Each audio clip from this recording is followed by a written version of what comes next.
Para kanino o saan ka bumabangon? Yan ang sikat na tagline ng isang coffee brand na reflective para sa atin who want to find meaning in life. To answer it, we establish reasons for us to live for and keep going in life. Today's gospel suggests another reflective line to ponder and consider in finding meaning in life.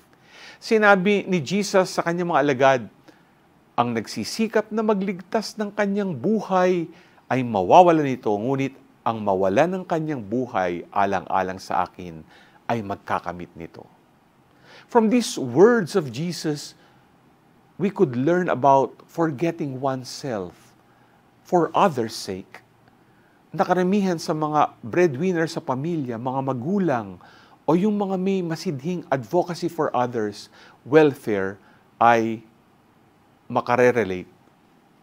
Yung pagsasantabi ng sariling kapakanan para makatulong sa pamilya at sa iba ay maaaring sobrang nakakapagod o di kaya'y mapanganib pa. Pero doing that actually makes them feel so much alive and fulfilled.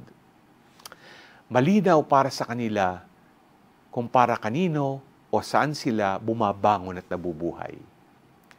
This attitude of selflessness doesn't just help in living a meaningful life, but also living the example of Jesus Christ. Kaya, bangon na. G ka ba?